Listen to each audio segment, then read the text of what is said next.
I'm coming from linguistics primarily and related things. So I got interested in this quite some years ago now through Sue, and I've been very interested in the linguistic capacities of Kanzi and the other bonobos. So let me start by saying a few words um, in relation to communication and language. If you're a cognitive internalist, you would think that language is a means of communication. And of course, that sounds perfectly reasonable. On that view, words are vehicles for transmitting thoughts across the Cartesian gulf that separates individual minds. And of course, we do use language to make information available to others. And that's information that people use and interpret in relation to their particular needs and wants in different kinds of activities. What I want to emphasize is that as with humans, also with bonobos and in the bonobo-human interaction, most everyday languaging between people in the human world occurs in joint activities, in what I call the human ecology. So if you focus on language in terms of pattern internal to language per se, that can't resolve the problems that we need to address. So a first point I'd make is that languaging works to constrain and modify ways of acting, perceiving, and thinking in joint social activities. And it's basically the same, or albeit with the differences, in the bonobo human world that Sue developed in her paradigm shifting work.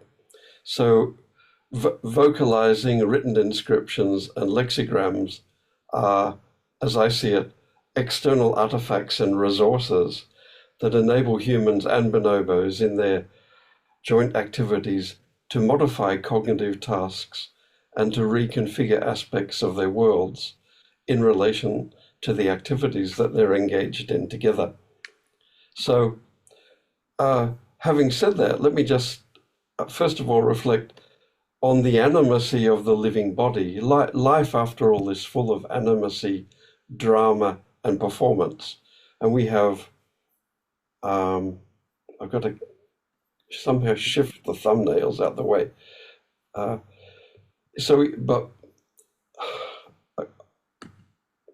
Okay, I've got a little problem here with getting things right on the screen.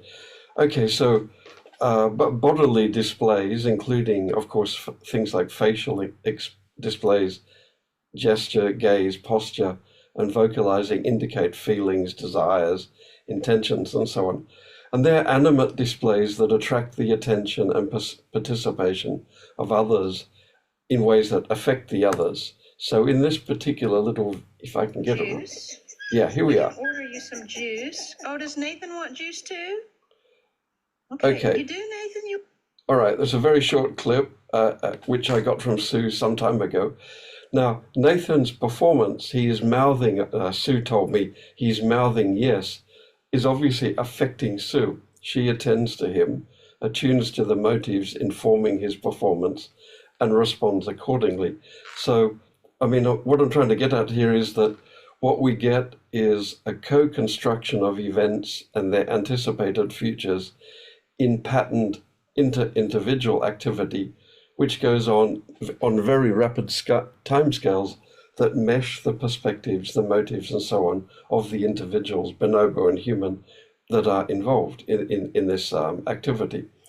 So the self through that partly transcends the bodily and enables the self to see from others' perspectives through empathy and imagination. So it's something I like to think of as a radical betweenness which is involved in the dialogical co-construction of the bonobo human interworld. Okay, so but back now to the idea.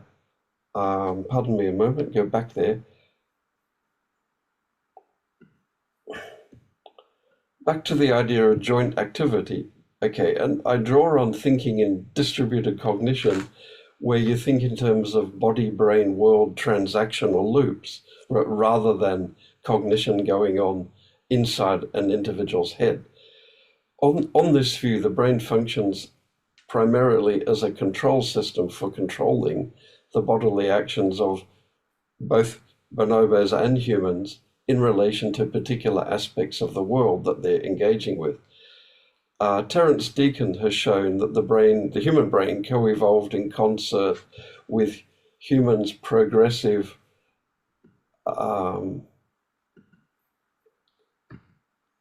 sorry about this. What's happening is the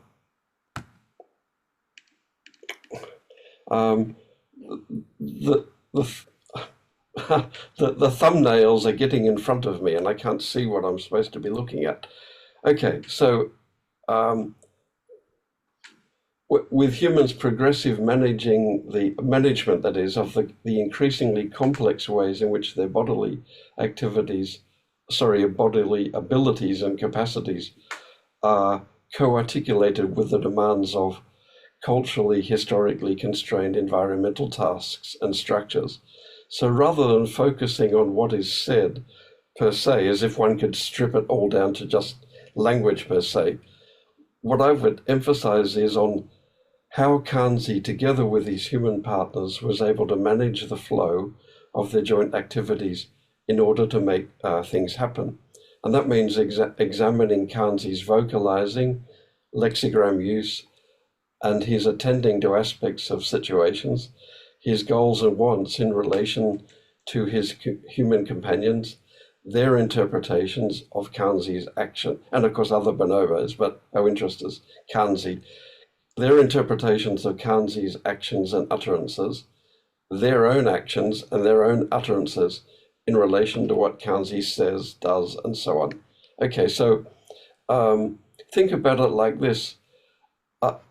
On focusing on Kanzi's co-participation in shared activities, that can tell us a lot about Kanzi's quite remarkable languaging abilities operating in this bicultural pan-homo interworld that Sue pioneered.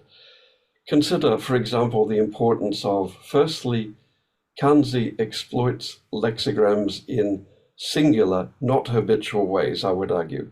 Secondly, he satisfies needs and wants utilizing external resources like the lexigram and vocalizing his own and others, and so on.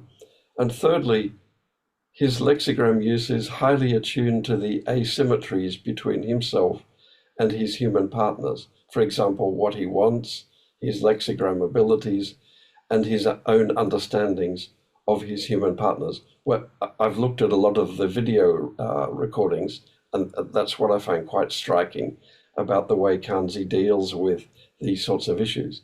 So that means that Kanzi is able to act in unexpected ways. He can adapt lexigram use to emerging new circumstances.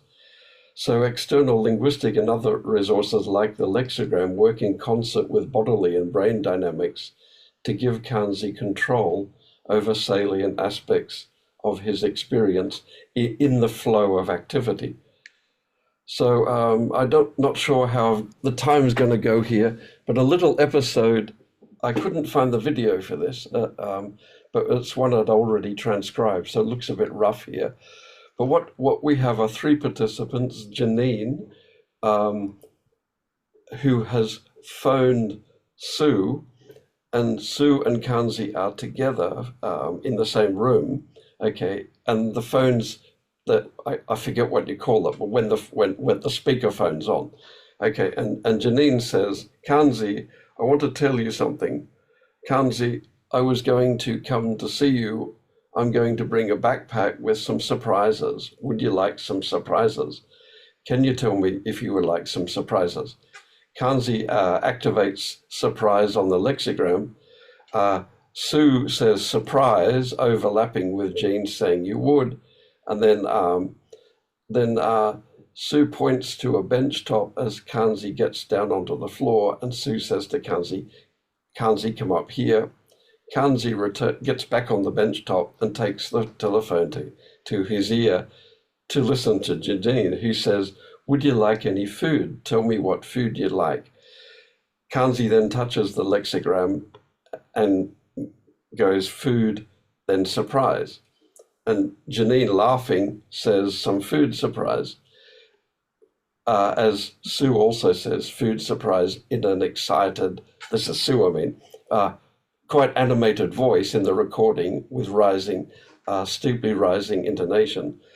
Janine says, Kanzi, would you like some juice or some M&Ms or some sugarcane? Kanzi, lexigrams, M&Ms. Sue, again in an excited, animated voice, M&Ms. Janine says, you like M&Ms? Okay.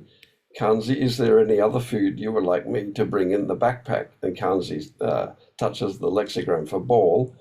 And a ball, okay, I can bring it. This is Janine. I can bring a ball.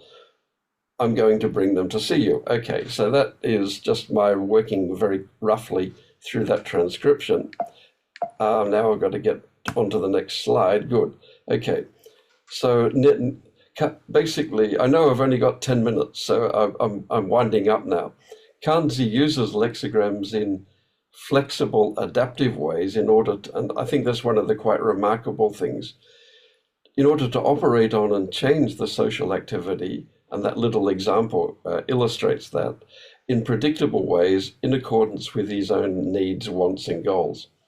So we clearly have an example of a fully fledged agent with co-participating with human partners in coordinated inter-individual activity. In doing that, he not only exploits lexigrams and, of course, things like gesture, pointing and vocalizing, his own and other people's, but also how humans manifest their understandings of his actions. One of the things I like to say here is I don't think lexigrams can be seen as vehicles for fixed meanings. Instead, so it's not like a code. Languaging anyway is not a code. So the lexigram board is, in my terms, a second order means, or in Vygotsky's terms, a mediational means for Kanzi quite spontaneously to use and reify lexigram signs as ways of getting others to understand his needs and wants in activity relevant ways in the flow of first order joint activity with others. So Kanzi's achievement, or part of his great achievement, doesn't need any hardwired linguistic competence or any sort of internalized grammar, just as humans don't need those things. Instead, his access to and participation in an enlanguaged world enables him to develop mastery over lexigrams and other linguistic resources basically in symbiotic relationship to neural and bodily capacities, and they're sculpting over diverse timescales, ranging, of course, from the neural right through to the cultural and so on.